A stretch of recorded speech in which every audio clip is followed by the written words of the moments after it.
Bienvenida a la doctora Xiomara Alejandro García Orjuela. Bienvenida, doctora. Aquí está su presentación. Permítame un segundo. Claro que sí, si usted quisiera. Vale. Buenas tardes, muchas gracias a todos por estar acá en este horario que es muy complejo para hablar de investigación en neurociencias. O sea, de por sí es algo que basalmente puede ser abrumador, entonces pues un domingo después de almuerzo entiendo pues que están haciendo un esfuerzo, espero estar a la altura de sus expectativas. Le agradezco a Danilo por la introducción. Me emociona mucho estar acá hoy por varias cosas, además de tener una audiencia, lo que les digo, numerosa para esta franja. Curiosamente vengo de haber cuidado el examen de pregrado en otro lado, ¿sí? Hace 25 años yo estaba presentando ese examen.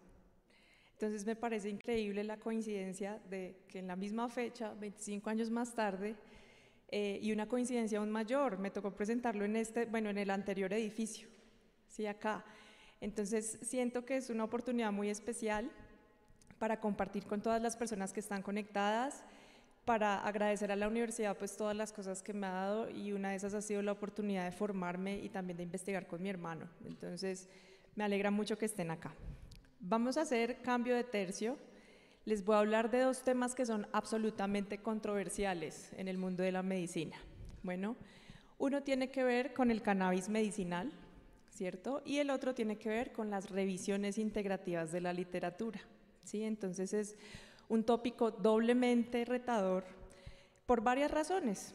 Y una de las principales tiene que ver con que nosotros desde la formación en salud, digamos que nos casamos con unos paradigmas determinados, donde hay unas cosas que tienen aprobación y otras no, y en donde se da incluso un tinte de moralidad a cosas que no debieran tenerlo, pero es inevitable, ¿cierto? Eso es intrínseco pues a nuestro ser de ser humanos.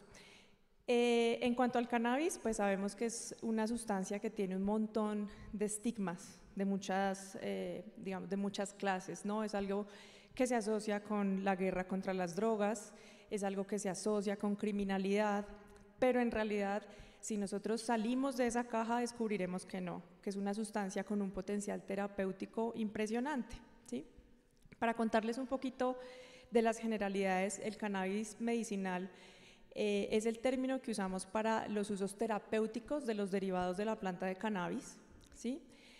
Pero digamos que existen obviamente otras formas de usar el cannabis. Estas se llamarán uso recreativo, uso adulto, las cuales quedan totalmente por fuera de cuando queremos hablar de una estrategia terapéutica con cannabis. De la planta de cannabis se pueden extraer más de 400 componentes diferentes. De esos 100 más o menos son cannabinoides en relación a su estructura química, pero tendremos otros como los terpenoides. Y cada uno de estos compuestos puede tener un potencial terapéutico distinto, ¿sí? Los dos más conocidos son el cannabidiol y el tetrahidrocannabinol. El cannabidiol es una sustancia que se une principalmente a los receptores CB2 en los núcleos basales, digamos, tiene una especial afinidad. Mientras que el tetrahidro, digamos que también tiene afinidad por este tipo de receptores, pero más relacionados con la modulación, por ejemplo, de dolor. El tetrahidro es la sustancia que en ciertas dosis puede, digamos, llevar a un efecto high, un efecto recreativo, ¿sí? Pero en términos médicos, cualquiera de los cannabinoides en uso o dosis terapéutica, pues simplemente va a ser una molécula más que tiene un potencial determinado. Los perfiles de cada cannabinoide son diferentes. Ya les conté que el THC principalmente sirve para dolor, específicamente para dolor oncológico, dolor neuropático, mientras que el cannabidiol tiene un efecto antiinflamatorio importante, similar al de los esteroides, mayor que el de la prednisolona, y se utiliza además como antipsicótico. Entonces, el desarrollo, digamos, el potencial que tenemos frente a estas moléculas, pues es inmenso. Y eso en lo relacionado con cannabis, ese es el primer tema, ¿sí? Pero en cuanto a la revisión integrativa, también hay mucha controversia. Y es porque desde en los últimos 35 años más o menos nos hemos vuelto médicos que le rinden culto a los números, ¿sí? A nosotros nos encanta la estadística, nos encanta la P menor a 0,05, y esto está perfecto, pero nosotros no podemos dejar a un lado que la investigación es mucho más que un número. que una intervención no siempre se puede medir con un número en términos de estadística. ¿Esto qué quiere decir? Que nosotros tenemos que nutrir nuestra investigación de una forma más valiente, ¿sí? Y se los digo así porque hacer investigación cuantitativa es mucho más fácil que hacer investigación cualitativa, ¿sí? Pero como médicos o personas que estamos en formación en diferentes ramas, en realidad la única forma de llegar a acercarnos a respuestas clínicas es tener una perspectiva de investigación más amplia, ¿sí? Esto en que, digamos, se traduce en la vida cotidiana, aunque el escenario ha cambiado mucho en estos 25 años, ahora es menos la adoración que tenemos por la estadística en medicina, definitivamente a veces hablar de investigación cualitativa es algo que no se ve bien.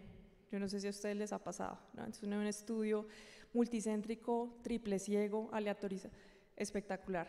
Y un estudio cualitativo de experiencias de un grupo de pacientes con alguna condición y muchas veces hay cierta actitud peyorativa frente a este tipo de abordaje, lo que no debería pasar porque son complementarios.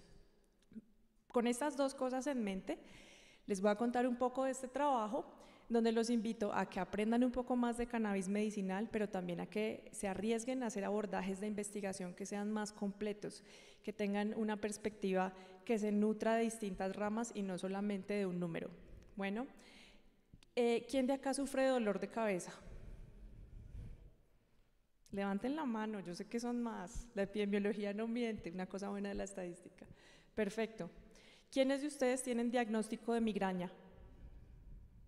Bueno, los otros no lo tienen porque no han ido al neurólogo, les puedo asegurar que es una probabilidad muy alta. ¿A quiénes de ustedes les duele la cabeza más de 15 días al mes?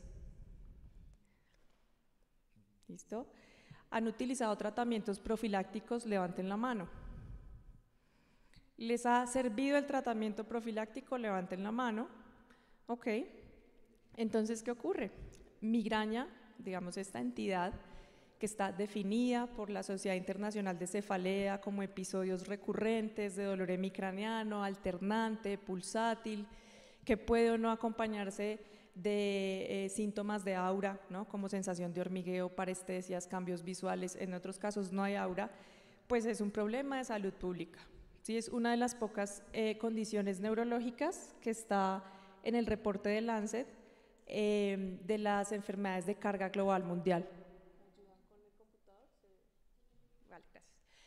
Entonces, aunque para muchos solamente puede ser un simple dolor de cabeza, el impacto que tiene en términos de calidad de vida, costos asociados al manejo por ausentismo, por presentismo, ¿no? Ausentismo cuando no vamos a trabajar, presentismo cuando vamos pero no hacemos absolutamente nada en el trabajo, pues es, digamos, inconmensurable, ¿sí? No solo es dinero, también es calidad de vida, ¿cierto? Eso sin mencionar que pues hay un impacto individual por muchas razones y es el hecho de las dificultades que plantea tener dolor de cabeza y tratar de llevar una vida cotidiana, estudiar, trabajar, estar en el hogar, rendir desde el aspecto social, desde el aspecto de pareja, etcétera. Y esto pues conlleva a que además haya una bola de nieve de otros síntomas que no necesariamente corresponden al dolor de cabeza, ¿sí? Además, porque hoy en día que conocemos un poco mejor a la migraña, sabemos que hay unos síntomas que son de origen migrañoso, pero que no son dolor. ¿Cuáles son estos? Ansiedad, depresión, insomnio, boca seca, es uno de los más frecuentes, dolor abdominal sin causa específica. Todo esto hace parte de padecer migraña, entonces tenemos que dejar de verla como un simple dolor de cabeza. Todo ese impacto, ¿cierto?, conlleva a que en neurología pues cada vez tomemos medidas más desesperadas para el tratamiento preventivo de los pacientes. Desde esa perspectiva, entonces, tenemos dos formas de abordar al paciente. Migraña que da menos de 15 veces al mes, se llama episódica. Migraña que da más de 15 días al mes, por lo menos por 3 meses, migraña crónica. Ambos tipos, dependiendo de qué tanto impacto tienen en la calidad de vida, pueden ser susceptibles a tratamiento preventivo, tratamiento profiláctico, ¿sí? No obstante, aunque tenemos nuevas opciones de tratamiento, digamos que la carga de síntomas colaterales que proporcionan estos tratamientos preventivos, pues a veces supera incluso la carga de la migraña. Tal es el caso de los antidepresivos tricíclicos. Medicamentos como la amitriptilina, la imipramina, que solían ser el estándar de manejo hace un tiempo, pues producen boca seca, retención urinaria, lentitud mental, somnolencia. Entonces, esto es solo por darles un ejemplo, pero también tenemos beta bloqueadores, ¿sí? Como profilaxis, y algunos antiepilépticos como ácido valproico, que hubo un momento que fue el que más se usó, y más recientemente topiramato, ¿sí? Ácido valproico, por mencionarles, promedio de aumento de peso 8 kilogramos, ¿sí? Caída de cabello, facilita la presencia de ovario poliquístico, ¿sí? Topiramato, digamos, aunque es excelente como profiláctico, puede producir cálculos renales, aunque es baja la frecuencia, pero mucho más frecuente enlentecimiento mental, ¿sí? Todo esto nos ha llevado a una búsqueda, por decirlo de alguna manera, de un santo grial para el abordaje preventivo de la migraña, ¿sí? ¿Qué ha pasado? Ustedes saben que hace unos 6 años empezó a haber un revuelo legal en términos del uso del cannabis farmacéutico, ¿sí? Entonces llegó Canadá, empezó a invertir en Colombia, se otorgaron licencias de distintos productos. Es algo que todavía está pasando, aunque ya pasó esa fiebre, digamos, de la bolsa de valores. Y dentro de eso, pues los pacientes mismos comenzaron a hablar de sus experiencias con cannabis en muchas patologías diferentes, muchas en neurología. Dentro de esas pues está el dolor crónico incluyendo la migraña, pero por ejemplo también enfermedad de Parkinson, ¿no? Rigidez refractaria a levodopa, en Alzheimer, confusión a la hora del atardecer, ¿no? Entonces se empezó a ver esta perspectiva, pero muchos pacientes han ido encontrándose en su cotidianidad con que su médico no sabe el tema o le dice que entonces vaya a otro lado, que él no hace medicina alternativa, cuando esto pues simplemente es un abordaje farmacéutico más de toda esta perspectiva, pero que pues nos muestra que hay una importante carga de prejuicio en torno a este tipo de medidas. Entonces, aquí les traigo pues un resumen pequeño de qué puede producir el THC y el CBD, y la razón de esto era contarles que ambas intervenciones pues se han usado, ¿cierto? Sin embargo, cuando uno quiere mirar, ¿cierto?, cuál sería ese consenso, esa respuesta a una pregunta clínica respecto al uso de estos quimiotipos de cannabis en migraña, pues se encontrará con que la literatura no tiene, entre comillas, la calidad que exige, por ejemplo, hacer un metaanálisis, ¿sí? Y eso ocurre, pues, porque es un tema que nadie quiere investigar, precisamente por todo ese background de estigma, ¿sí? Entonces, ¿qué pasa? Cuando nos enfrentamos a una pregunta como estas, debemos salir de la caja habitual y pensar cuál va a ser la metodología que nos puede acercar a una respuesta. En realidad yo creo que es muy difícil que en medicina un estudio te dé la respuesta, ¿sí? Porque o está tan bien diseñado en cuanto a la metodología matemática que no vas a encontrar ningún paciente así en la vida real, ¿cierto? Criterios de inclusión-exclusión, o es tan ecológico que va a perder validez matemática, ¿cierto? Porque es que la vida no es un número, la salud de las personas no es un número. Entonces, ¿qué ocurre? Si nos planteamos con lo que les conté, si existe la plausibilidad biológica del uso de cannabis, existen autores que ya han estudiado y han tenido una aproximación bastante cercana a por qué el cannabis podría solucionar un conjunto de problemas que son frecuentes en migraña más allá del dolor, ¿sí? Entonces aquí vemos pues que digamos pueden modular las redes neuronales, sobre todo pues digamos las que van después de la ola del dolor de cabeza, ¿no? Que hay como una depresión cortical generalizada, por eso a veces cuando tenemos episodios fuertes de migraña quedamos unos días lentos, que no nos adaptamos a las cosas, que nos sentimos fatigados, pero también digamos se pueden modular sustancias como el óxido nítrico, que sabemos hoy en día que juega un papel digamos fundamental en la génesis, sobre todo de la migraña con aura. Y además de eso, pues encontraremos que puede regular vías trigémino-autonómicas, trigémino-vasculares y algunos mediadores de serotonina. Todo esto desde el punto de vista, digamos, de la teoría, ¿sí? Pero entonces, la pregunta es, teniendo estas dos, ¿cierto?, estas dos cosas en nuestra cabeza, revisión integrativa y migraña, ¿será que podemos responder si es eficaz esto como tratamiento en la cefalea migrañosa del adulto? Bueno, entonces, estos fueron los objetivos que se plantearon desde la investigación, ¿cierto? Era pues tratar de generar una conclusión respecto a este tema, porque además ocurre algo, ¿sí? Y es que el hecho de no estar apropiados de ese conocimiento hace que muchas veces los pacientes terminen consultando de pronto a personas, ¿cierto?, que no pueden darles una respuesta tan clara en términos de seguridad y eficacia de un tratamiento. ¿Dónde creen que se consigue el cannabis medicinal? En Transmilenio, ¿cierto? Es una. En las ferias artesanales, ¿cierto? Y eso hace que entonces nuestros pacientes, en vez de preguntarnos, porque saben que no tenemos el conocimiento ni el interés, se dirijan, ¿cierto?, a comprar productos que son dudosos. Aquí hace unos 4 años se hizo digamos, un muestreo, ¿no? Se recogieron productos de la calle de cannabis artesanal. Lo primero es que el 30% tenían bacterias coliformes, ¿sí? Lo primero, ¿sí?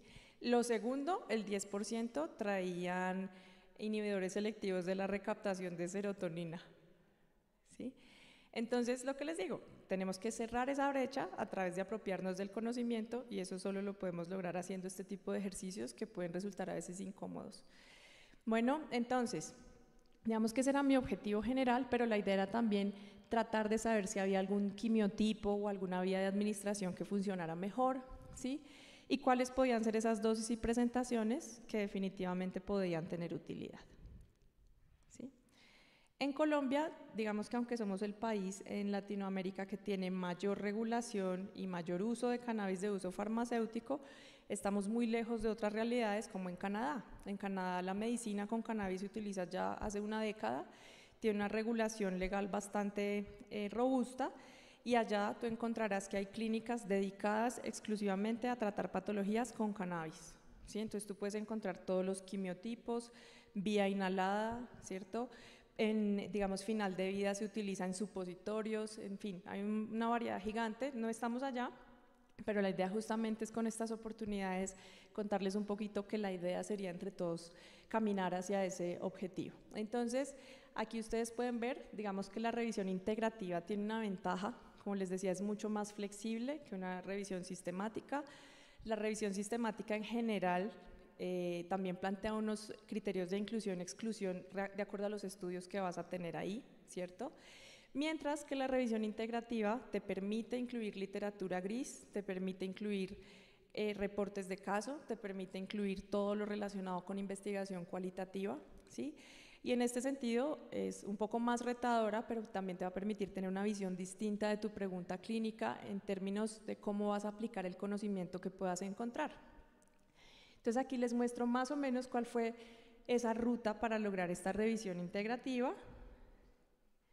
Y aquí no me voy a detener en cada uno de los estudios, pero quisiera pues que vean más o menos cuál es la literatura que se encontró. Ustedes pueden observar que la muestra de pacientes no es nada despreciable en términos generales, y encontramos desde estudios donde había unas intervenciones claras, sobre todo con cannabinoides sintéticos, hasta, por ejemplo, un blog de pacientes donde buscaban cannabis por dolor de cabeza específicamente, ¿cierto? Entonces, la revisión integrativa nos permite tomar estas perspectivas tan variadas y reflexionar en frente de un fenómeno buscando una respuesta, en mi caso, en términos de terapia en migraña, ¿sí? ¿Qué se encontró entonces? Que los pacientes tenían mejoría, o sea, eso era algo claro.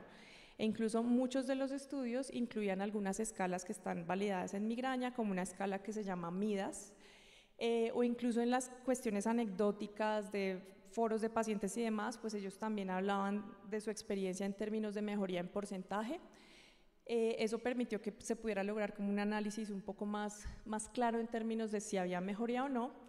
Y lo más importante es que el cannabis controla los factores de riesgo que pueden cronificar el dolor de cabeza: insomnio, ansiedad, ¿cierto?, fatiga, y pues digamos que no sabemos si en forma directa o subsecuente, disminución en la frecuencia y la intensidad del dolor de cabeza, más o menos en un 50%.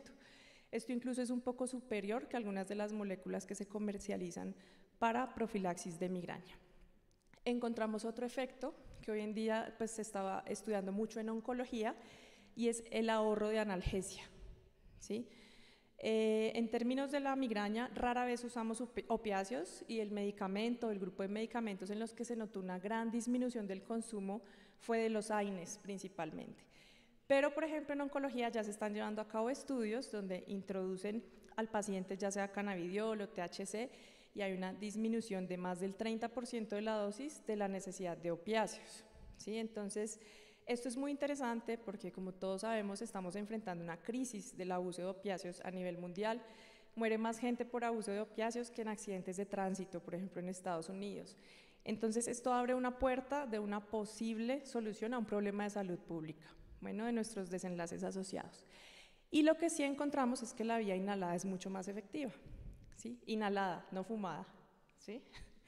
La inhalación entonces requiere que haya unos dispositivos como parecidos a los vapeadores que calientan, digamos, las flores del cannabis, que son realmente las que tienen los cannabinoides terapéuticos, y esa volatilidad, pues digamos que se puede utilizar por vía inhalada, ¿cierto? La vía oral, en cambio, es un poco más difícil porque el efecto terapéutico, el paso, digamos, a sangre, es más o menos a los 90 minutos. Entonces, por ejemplo, algunos estudios mostraron pacientes que utilizaban la vía inhalada apenas empezaban los síntomas de aura, ¿sí? Entonces el paciente dice, estoy viendo mal, siento que se me duerme una parte del cuerpo, inhalado el cannabidiol y resolución o disminución de crisis en los siguientes 15 minutos. ¿Sí? Entonces, estas perspectivas nuevas de vías de administración, de moléculas nuevas, pues requieren, ¿cierto?, unas mentes que tengan la apertura suficiente para entender que para hacer investigación hay que salirse de la caja en todo sentido, en las intervenciones, en la forma como queremos responder las preguntas. Y fue más efectivo el cannabidiol que el tetrahidro. Bueno, digamos que es algo relativamente sorpresivo porque la migraña crónica tiene unos componentes de dolor neuropático, ¿sí? No sé si les ha pasado cuando les duele la cabeza que al otro día uno se palpa y le duele, ¿sí? En casos de migraña severa. Esto, digamos, es un fenómeno de sensibilización de origen central, entonces se esperaba, ¿cierto? Una de las hipótesis era que el THC fuera un poco más eficaz porque modula esas vías. En realidad mejoraron más los pacientes con cannabidiol. Y la otra pregunta, que es muy interesante, es respecto a que, bueno, listo, tú consumes la planta, ¿cierto? En teoría tienes, pues digamos, unas hojas enriquecidas con alguno de estos dos, pero ¿será que ese perfil de flavonoides o terpenoides también influye? ¿Sí? La respuesta es que sí. Por ejemplo, las cepas que son ricas en limoneno, que es un terpenoide que también se encuentra en la lavanda, produjeron más mejoría. Cuando se analizaron las subescalas, se estableció que el limoneno ayuda a mejorar el sueño. O sea, eso de que las abuelitas te daban té de lavanda para dormir, lamento decirles que ellas tienen razón. ¿Sí? Y estamos encontrando la biología de, digamos, todas estas fitoterapias donde sí hay un sustrato neurobiológico para entender por qué funcionan. Porque si no puedes dormir y estás nervioso, tomas valeriana y te funciona, porque, ¿sí? Entonces, ¿qué pasa? Con las plantas de cannabis es igual. El perfil es súper diferente, incluso si tienen como porcentaje mayor, ya sea THC o CBD. En Canadá, por ejemplo, esto es una aplicación práctica. Allá existen miles de productos de cannabis, obviamente todos regulados por el gobierno, y lo que uno encuentra es que tú te metes a la página de determinada marca y te dice cuál es el perfil de terpenos y de flavonoides de cada uno de sus productos. Entonces, por ejemplo, te dicen, listo, tienes fibromialgia, pero también tienes depresión, mira, te funciona más el espectro tal, ¿sí? Estamos muy atrás de eso, pero tenemos todo el potencial. Bueno, entonces sí es una alternativa al cannabis medicinal para el tratamiento de la migraña. La vía inhalada es superior a otras. En Colombia no tenemos en realidad en este momento como la forma de garantizar una vía administrada inhalada adecuada, ¿sí? Mientras eso no pase, nuestros pacientes seguirán buscando en ferias artesanales, seguirán buscando en el parque, lo que como médicos nosotros no les estamos proporcionando en educación e información científica. Entonces, ya para despedirme, todos los estudios tienen limitaciones. Si su estudio, su pregunta de investigación que ya desarrollaron no encontraron alguna debilidad, está mal hecho, ¿cierto? Sabemos que es un estudio que justamente tiene la ventaja de abarcar unas visiones distintas desde la investigación, pero esto hace que desde el punto de vista científico, estadístico, no tenga el rigor suficiente, ¿sí? Y pues se requerirían estudios adicionales para estandarizar esos criterios diagnósticos de inclusión y demás.